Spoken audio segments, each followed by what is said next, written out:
Aira, Aira belum sabar ya tadi menunggu giliran. Iya, Bunda. Kenapa Aira? Karena Aira lapar. Oh begitu, Aira lapar ya. Lalu apa yang terjadi sama teman Aira karena Aira memotong barisan? Marah. Marah. Bunda menghargai tindakan Aira karena tidak mendorong teman saat menunggu giliran. Sekarang coba Aira ingat, kalau Aira belum sabar menunggu giliran, apa itu sesuai dengan keyakinan kelas? Tidak. Oh tidak. Menurut Aira, keyakinan mana yang Aira langgar? Sabar. Menunggu giliran. Oke. Aira mau jadi anak baik? Iya, Bunda. Oke, tetap semangat ya Aira. Iya, Bunda. Terima kasih. Terima kasih juga, Bunda.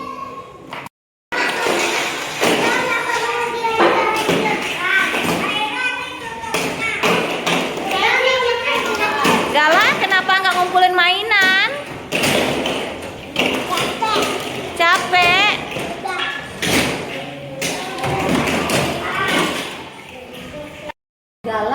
Gala belum mau ya merapikan mainan. Iya, Bunda. Kenapa Gala? Capek. Capek? Oh gitu. Lalu apa yang terjadi dengan teman-teman Gala yang sudah merapikan mainan? Besar. Kesal. Baik, Bunda menghargai tindakan Gala karena Gala tidak melemparkan mainan. Sekarang coba Gala ingat, kalau Gala belum mau merapikan mainan, apa itu sesuai dengan keyakinan kelas? Menurut Gala, mana keyakinan kelas yang Gala langgar?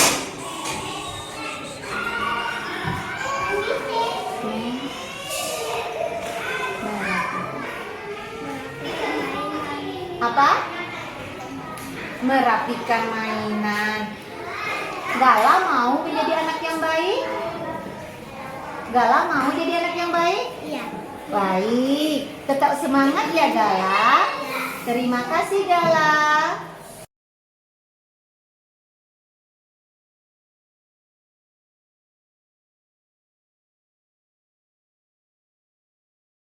Bismillahirrahmanirrahim. Assalamualaikum warahmatullahi wabarakatuh. Waalaikumsalam warahmatullahi wabarakatuh. Yang saya hormati Bunda Yeni selaku Kepala Sekolah TK Taruna Prima Padang.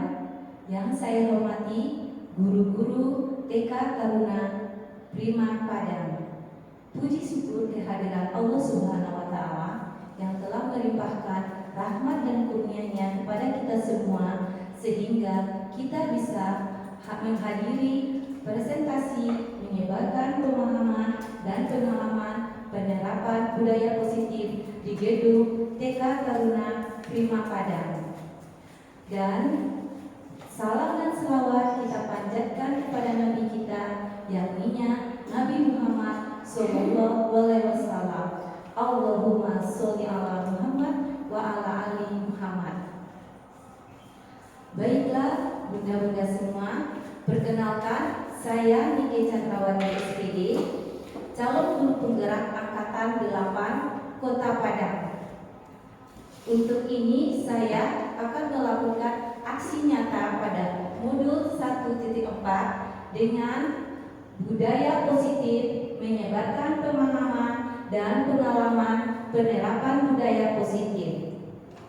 Baik, bunda semua, bukan saya menggurui bunda-bunda semua ya. Izin ya Bunda Yeni ya untuk memaparkan ini.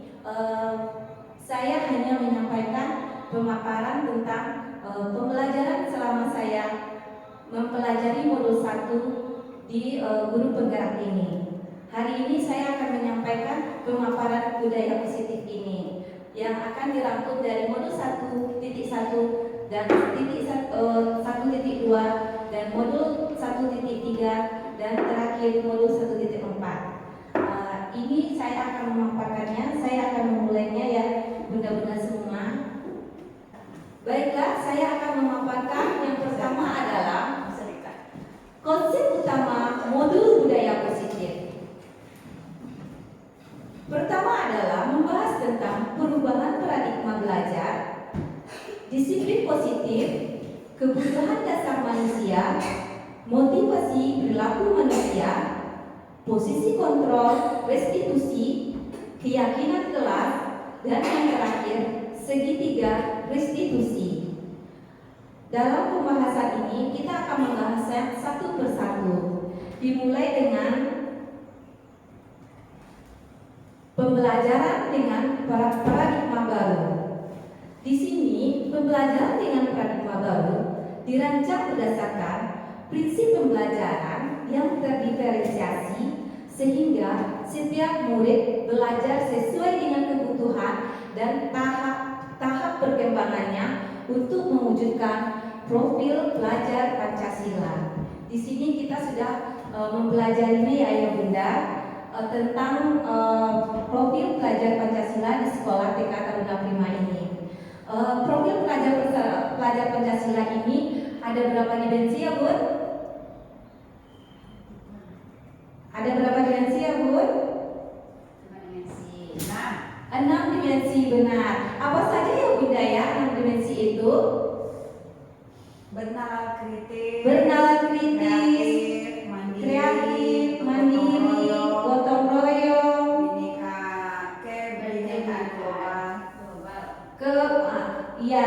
kebenekaan global, beriman, bertakwa kepada Tuhan Yang Maha Esa dan berakhlak mulia. Ya itu ya Bunda, profil pelajar Pancasila. Kita satu misi dengan ini ya Bunda untuk mewujudkan murid yang kita inginkan. Selanjutnya, disiplin positif. Bunda kalau ditanya tentang disiplin, yang teringatnya apa ya Bun? Tepat waktu, peraturan. Iya, disiplin itu diintip dengan peraturan ya Bun. Di sini kita lihat dalam budaya kita, makna kata disiplin dimaknai menjadi sesuatu yang dilakukan seseorang pada orang lain untuk mendapat kepatuhan. Kita cenderung menghubungkan kata disiplin dengan ketidaknyamanan. Terkadang peraturan itu membuat kita tidak nyaman ya Bun kalau kita melanggarnya. Ya itu disiplin, makna disiplin ya Bun. Kalau kita sebagai pendidik, tujuan kita adalah menciptakan anak-anak yang memiliki disiplin diri sehingga mereka berperilaku dengan mengacu pada nilai-nilai kebajikan universal dan memiliki motivasi intrinsik bukan ekstrinsik. Motivasi intrinsik ini adalah motivasi dari diri anak sendiri, kesadaran anak sendiri, bukan ekstrinsik. Ekstrinsik itu dari luar. Hanya dengan ketakutan dia mau melakukan ya Bun, seperti peraturan tadi. Dia melakukan karena itu motivasi ekstrinsik, bukan motivasi intrinsik dari diri anak sendiri untuk menyadarinya. Disiplin positif merupakan salah satu cara penerapan disiplin yang bertujuan untuk menumbuhkan kesadaran serta membedakan anak untuk melakukan sesuatu tanda sogokan, ancaman maupun hukuman. Itu ya Bun, kalau seandainya kalau kata peraturan diintik dengan ketidaknyamanan. Kita lanjut Bun. Di sini kebutuhan dasar manusia. Kebutuhan dasar manusia itu apa saja ya? Kebutuhan dasar manusia adalah segala sesuatu yang kita lakukan untuk mendapatkan apa yang kita inginkan. Seluruh tindakan yang kita lakukan memiliki tujuan tertentu dan semua usaha terbaik yang kita lakukan adalah dalam rangka agar kebutuhan dasar kita terpenuhi dengan baik. Itu kebutuhan dasar manusia ya Bun. kata kebutuhan manusia itu adalah kebutuhan dasar kita terpenuhi. Apa saja kebutuhan dasar manusia itu? Yang pertama adalah bertahan hidup. Bertahan hidupnya dengan cara apa? Dengan makan, berpakaian, mempunyai tempat tinggal, keamanan untuk diri sendiri, dan kesehatan. Itu cara manusia hidup, untuk bertahan hidup. Dan selanjutnya adalah kasih sayang dan rasa diterima. Ini kebutuhan dengan rasa diterima, dipedulikan, berbagi, kerjasama, menjadi bagian dalam kelompok. Dengan adanya rasa kasih sayang, kita rasanya diterima ya Bun. Itu rasa kebutuhan manusia. Yang ketiga adalah penguasaan. Di sini penguasaan harga diri seseorang, keinginan untuk dianggap, ingin jadi pemimpin, mempunyai prestasi, dapat diakui dan didengarkan oleh orang lain. Itu penguasaan. Sementara kebebasan itu adalah keinginan kita untuk mandiri, memiliki pilihan mencoba hal baru, mampu mengendalikan arah dirinya. Di sini anak mempunyai kebebasan apa yang dia inginkan. Dan yang terakhir adalah kesenangan. Kesenangan ini anak senang bermain, ada rasa humornya, antusias, suka tertawa. Itu kebutuhan dasar manusia. Dengan yang 5 ini, bertahan hidup, kasih sayang dan rasa diterima, penguasaan, kebebasan, kesenangan, itu yang dibutuhkan oleh manusia. Selanjutnya, motivasi apa yang diperlukan oleh manusia? Dengan dorongan motivasi ini, apa yang harus dilakukan oleh manusia? Motivasi itu adalah merupakan dorongan yang timbul pada diri seseorang secara sadar atau tidak sadar untuk melakukan suatu tindakan dengan tujuan tertentu. Apa saja bentuknya? Yang pertama itu adalah menghindari ketidaknyamanan dan hukuman. Di sini ya Bun, peraturan itu membuat anak tidak nyaman.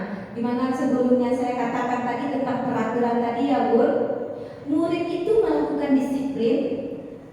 Dia akan melakukan disiplin dirinya karena ia takut dihukum jika itu dilanggar. Jadi ini merupakan motivasi ekstrinsik, bukan dari dirinya sendiri. Ini dari luar. Jadi dia menghindari ketidaknyamanan dari hukuman. Itu ya Bu motivasinya. Yang kedua adalah mendapatkan imbalan atau penghargaan dari orang lain. Jadi murid melakukan itu disiplin diri karena dia ingin mendapatkan imbalan. Karena dia ingin mendapatkan imbalan, dia melakukan sesuatu. Itu juga merupakan motivasi ekstrinsik. Dan yang ketiga adalah menghargai nilai-nilai kebajikan diri sendiri.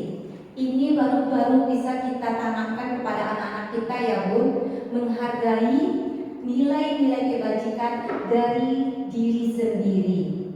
Murid melakukan disiplin diri karena dia sadar akan nilai kebajikan dirinya. Baru ini merupakan motivasi intrinsik. Jadi dia menyadari atas kesalahan yang dia lakukan tanpa ada dorongan dari orang lain.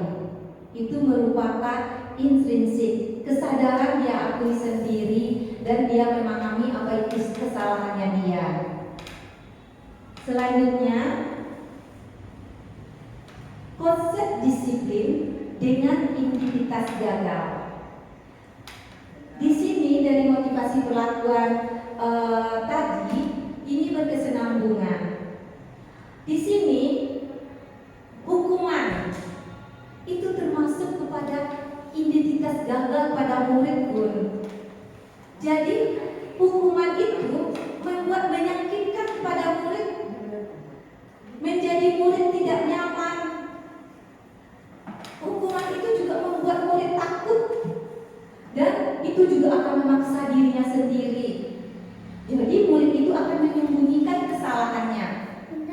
dan murid menjadi rendah diri karena ada hukuman yang ini. Jadi itu termasuk identitas gagal. Yang kedua adalah penghargaan. Jadi penghargaan di sini ya Bun, itu termasuk identitas gagal. Jadi memberikan sesuatu kepada anak itu termasuk juga membuat anak tidak efektif karena dia melakukan sesuatu itu akan mengharapkan imbalan dengan mendapatkan penghargaan dan juga akan merusak hubungan. Temannya yang dapat, dia nggak dapat, jadi mendapatkan rasa iri pada teman yang lain yang nggak dapat. Jadi itu tidak bagus buat diri anak dan juga mematikan kreativitas anak. Dengan tidaknya ada konsep disiplin pada diri anak, jadi itu akan membuat identitas gagal kepada anak, juga akan mematikan kreativitas anak dan merampas hak menghargai dirinya. Itu termasuk identitas gagal. Selanjutnya adalah apa sih yang termasuk dengan identitas sukses? Dari identitas gagal kita masuk kepada identitas sukses. Di sini konsep disiplin dengan identitas sukses adalah konsekuensi. Yang pertama itu konsekuensi. Konsekuensi itu adalah sesuatu yang dilakukan anak menjadi kesalahan dan dia mendapatkan tanggung jawab dari pelaku yang dilakukannya. Itu namanya konsekuensi. Ini penguatannya jangka pendek. Anak hanya mendapatkan konsekuensi aja. Tidak ada dorongan dari diri anak. Jadi ini perlu monitoring berkelanjutan. Seperti contoh, anak lagi bermain dan berlari-larian dan dia menumpahkan air minum temannya. Jadi dia mendapatkan konsekuensinya apa? Dia diberikan konsekuensinya mengeringkan air yang tumpah atau melapnya. Itu konsekuensi yang diterimanya. Guru perlu memonitoring berkelanjutan. Apa dia melakukan, sudah mengeringkan apa belum? Di sini dari konsekuensi ada stimulus dan respon. Stimulus dan respon itu anak menumpahkan air dan bagaimana responnya bagi anak? Dia akan bertanggung jawab dengan konsekuensinya mengelap air tersebut. Itu merupakan stimulus dan respon. Murid menghormati peraturan dengan konsekuensi yang dilakukannya dengan bertanggung jawab tadi, mengelap air, dia menghormati peraturan yang diberikan. Dan dia kehilangan waktu untuk merenungi kesalahan. Karena anak mendapatkan konsekuensi, dia tidak merenungkan kesalahan yang dilakukannya. Dan sekarang kita masuk ke restitusi. Di sini restitusi bisa kita tambahkan kepada anak. Restitusi itu adalah rasa tanggung jawab anak dengan dia menyadari atas kesalahannya. Itu restitusi. Di sini murid bertanggung jawab untuk perilakunya. Dengan dia melakukan kesalahan, dia langsung menyadari kalau itu dia melakukan kesalahan. Dengan rasa bertanggung jawab. Terus fokus pada pemecahan masalah jangka panjang. Di sini guru bisa menanyakan permasalahan yang terjadi pada anak. Kita tanyakan kenapa dia berlarian. Kalau berlarian apa yang terjadi? Kita tanyakan keyakinan kepada anak. Itu jangka panjang. Sementara konsekuensi tadi itu jangka pendek. Dia langsung melakukan tanggung jawab yang diberikan. Terus murid menghormati dirinya dan orang lain. Dengan dia bertanggung jawab langsung dari dirinya sendiri, dia menyadari dan menghormati dirinya karena itu adalah kesalahan. Dan dia menghormati orang lain juga, karena dia bertanggung jawab atas kesalahannya tersebut. Di sini pada restitusi ada teori kontrolnya, sementara di konsekuensi cuma ada stimulus dan respon. Teori kontrolnya itu adalah dirinya memegang kontrol. Dengan dia melakukan kesalahan, dia langsung menyadari karena itu betul ada kesalahan. Di situ dia mempunyai pemegang kontrol diri sendiri. Dan murid bersemangat memperbaiki kesalahan.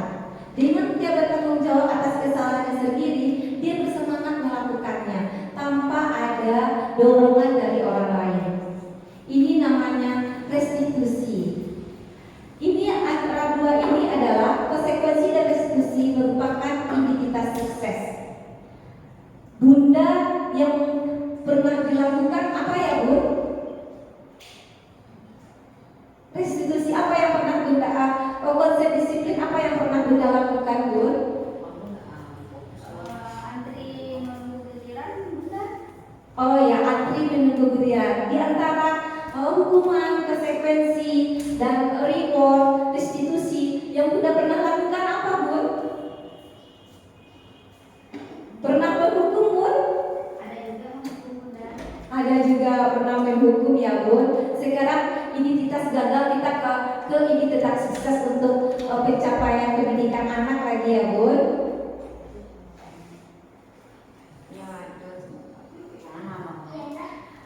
Selanjutnya adalah konsep disiplin. Pendekatan restitusi adalah sebuah cara menanamkan disiplin positif pada murid. Di sini pengertian restitusi itu apa? Restitusi itu adalah proses menciptakan kondisi bagi murid untuk memperbaiki kesalahan mereka sehingga mereka bisa kembali pada kelompok mereka dengan karakter yang lebih kuat. Ini dari Gasan 2004. Apa saja ciri-ciri restitusi tersebut? Yang pertama, bukan menembus kesalahan, namun belajar dari kesalahan. Memperbaiki hubungan. Tawaran bukan paksaan. Menuntut untuk melihat ke dalam diri anak. Mencari kebutuhan dasar yang mendasarkan tindakannya. Fokus pada karakter bukan tindakan. Menguatkan dan fokus pada solusi. Itu ciri-ciri dari restitusi.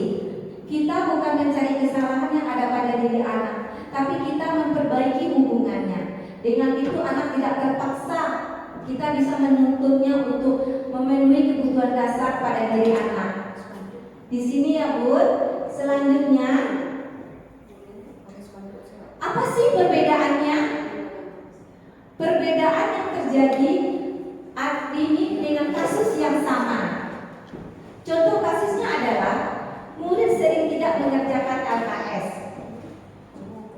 Di sini bentuk hukuman. Hukuman yang diberikan guru menghukum murid tersebut tidak mengikuti kegiatan selanjutnya. Ini guru jadi marah dan murid jadi takut. Itu bentuk kalau hukuman.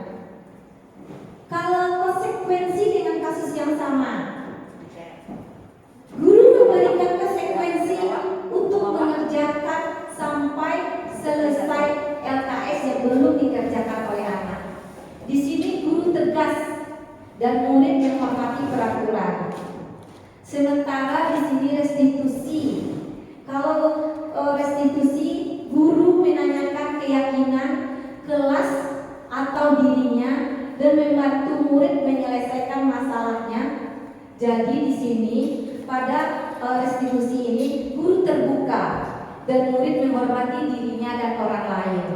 Di sini pada kasus yang sama, posisi kita yang di mana? Apa kita pakai sebagai penghukum atau konsekuensi atau restitusi?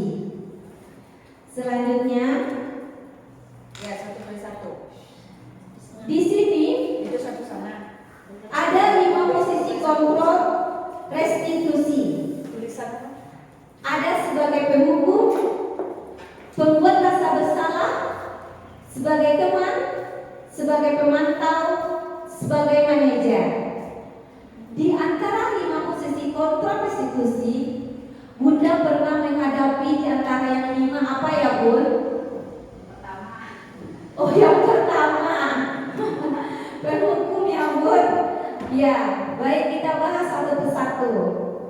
Yang mana kata? Contoh penerapan 5 posisi kontrol dengan kasus yang sama, dengan posisi kontrol yang berbeda. Contohnya kasus adalah murid tidak mau merapikan mainan. Kalau posisi kontrolnya sebagai penghukum adalah dia harus mematuhi aturan. Jika tidak mematuhi aturan, nanti tidak boleh mengikuti permainan. Itu posisi penghukum. Kalau posisi pembuat rasa bersalah, berapa kali Bunda harus memberitahu kamu? Bunda kecewa sama kamu. Ini kata-katanya membuat rasa bersalah kepada anak. Itu posisi kontrol membuat rasa bersalah. Bagaimana posisi kontrol sebagai teman? Ayolah, yang rapikan mainannya, buat Bunda bangga. Kali ini tidak apa-apa kamu salah.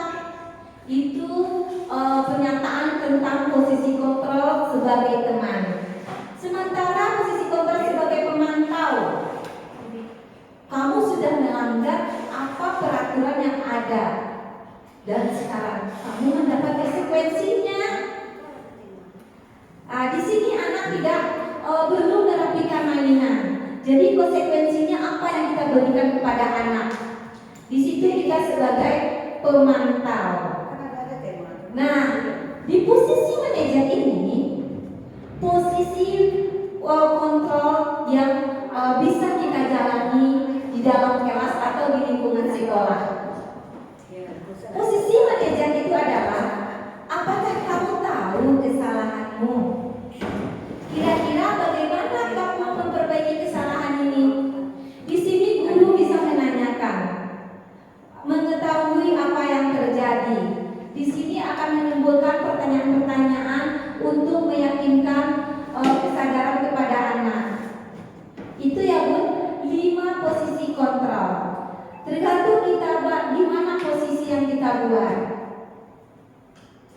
Apakah sebagai penghukum, pembuat rasa bersalah, teman, pemantau, atau manajer?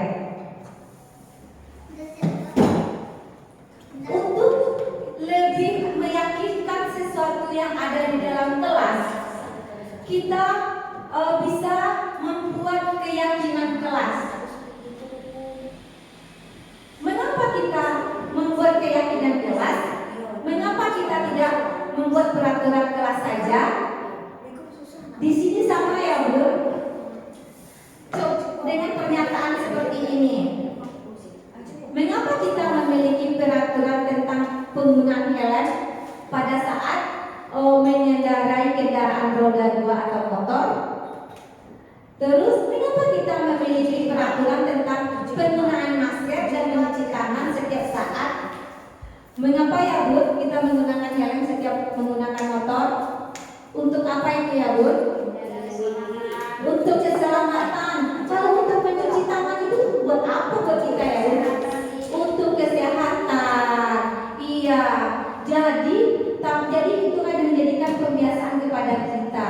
Karena kita nanti itu kesadaran diri kita, jika kita tidak menggunakan helm, nanti kita bisa kecelakaan atau mendapat musibah di jalan. Jadi kita untuk menyelamatkan diri kita adalah kita menggunakan helm. Untuk menjaga kebersihan kita, biar kita mendapatkan kesehatan, kita menyadari kita mencuci tangan. Seperti itu juga Ibu, keyakinan kelas yang kita buat di dalam kelas dan lingkungan yang di sekolah kita. Selanjutnya, saya pernah membuat keyakinan kelas di dalam kelas TKB. Kegiatan membuat keyakinan kelas TK terhadap 5. Di sini pertama saya berdiskusi tentang peraturannya dulu. Diskusi tentang peraturan. Anak memunculkan peraturan-peraturan apa yang dia inginkan. Setelah anak membicarakan tentang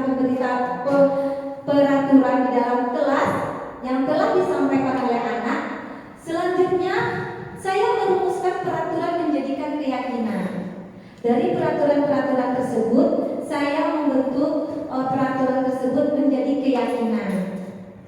Dengan setelah itu saya membuatnya menggunakan gambar.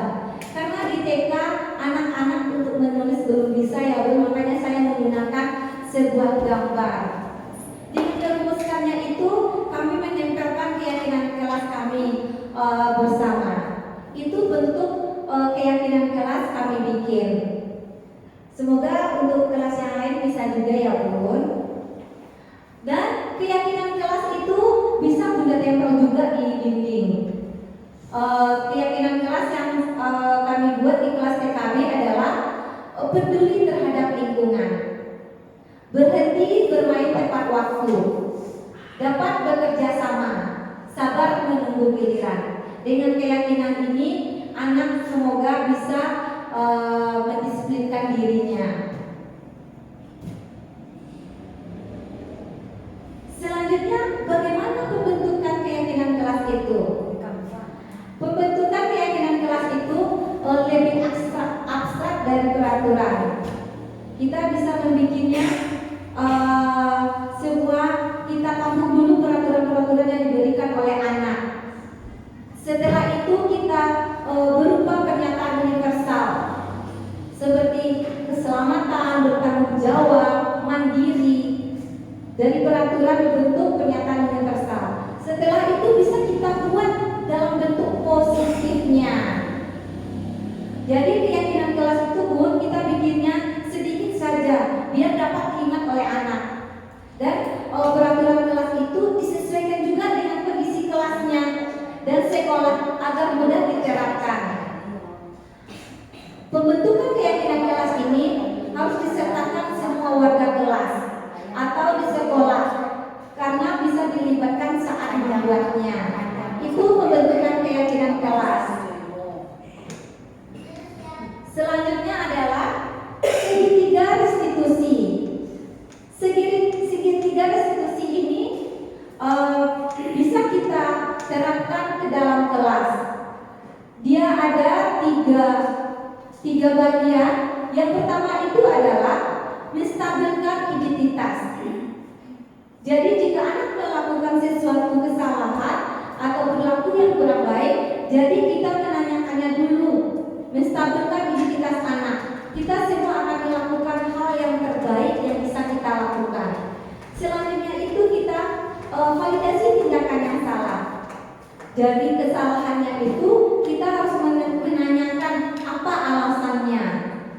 Dari alasannya itu kita mendapatkan dengan menanyakan kepada anak, menanyakan keyakinannya.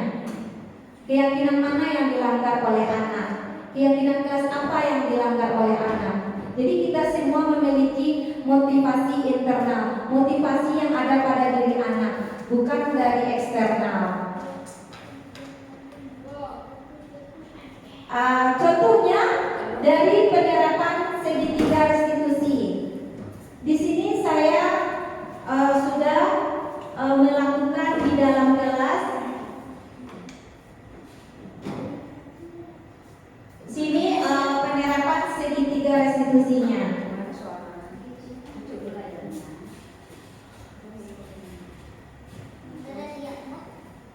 Oke, kita lihat contoh penerapan segitiga restitusi yang saya lakukan di dalam kelas.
yang dilakukan di dalam kelas.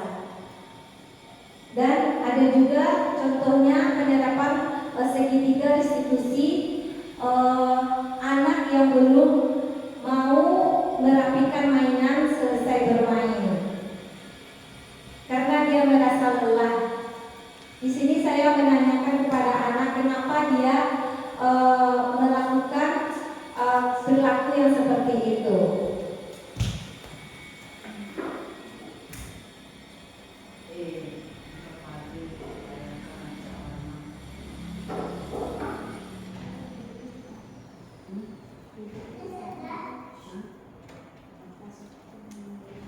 Sampai jam mana?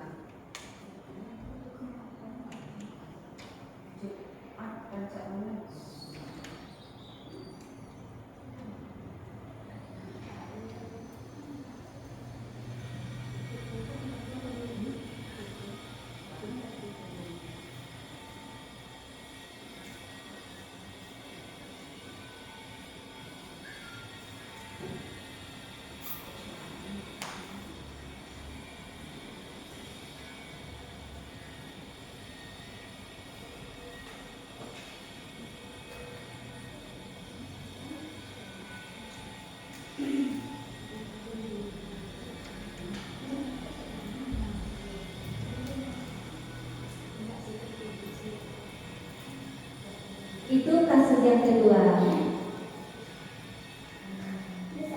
Dalam penerapan program disiplin positif, hendaknya guru memiliki standar kepribadian, profesional, dan sosial yang baik, di mana guru mampu berefleksi pada posisi kontrol saat ini. Bagaimana perjalanan dirinya sebagai seorang among, posisi manajer yang menuntun murid-murid menjadi insan yang mandiri, merdeka, dan bertanggung jawab. Itu standar nasional pendidikan. Terima kasih Bunda, semoga sesi belajar kita hari ini membawa manfaat sehingga dapat mewujudkan pelajar profil Pancasila. Salam merdeka belajar. Assalamualaikum warahmatullahi wabarakatuh. Waalaikumsalam warahmatullahi wabarakatuh. Assalamualaikum warahmatullahi wabarakatuh. Perkenalkan, saya Elva Yeni, Kepala Sekolah TK Taruna Prima Cabang Padang, di mana Bunda Nike mengajar. Saya bangga kepada bunda-bunda yang mempunyai kinerja dan etos kerja yang tinggi, khususnya buat Bunda Nike, karena masuk menjadi guru penggerak Angkatan 8 yang selalu bergerak, tergerak, menggerakkan serta melakukan penyimbasan yang dipaparkan Bunda Nike merupakan program aksi nyata guru penggerak. Mudah-mudahan penimbasan ini bersifat berkelanjutan dan menjadi motivasi bagi guru TK Taruna Prima Padang yang nantinya akan menjadi disiplin dalam budaya positif. Maka dari itu, selamat bagi Bunda Nike sudah melakukan penimbasan. Terima kasih. Wassalamualaikum warahmatullahi wabarakatuh. Assalamualaikum warahmatullahi wabarakatuh. Perkenalkan, saya Rika, rekan dari Bunda Nike TK Taruna Prima Padang. Menurut saya, dari apa yang telah dipaparkan oleh Bunda Nike mengenai budaya positif itu sangatlah bagus untuk diterapkan di sekolah ini, terutama mengenai disiplin positif untuk siswa. Masih banyak siswa sebetulnya disiplin, tapi disiplin karena faktor intrinsik bukan karena intrinsik dalam dirinya, dan kami jadi tahu bagaimana posisi kita kepada murid, pemberi hukuman atau sebagai manajer, dan semoga presentasi ini ada berkelanjutan dan bisa kita terapkan di lingkungan sekolah dengan murid yang berkarakter sesuai dengan harapan kita. Baiklah Bapak Ibu semuanya, salam guru penggerak. Saya Rika Deswita. Assalamualaikum warahmatullahi wabarakatuh.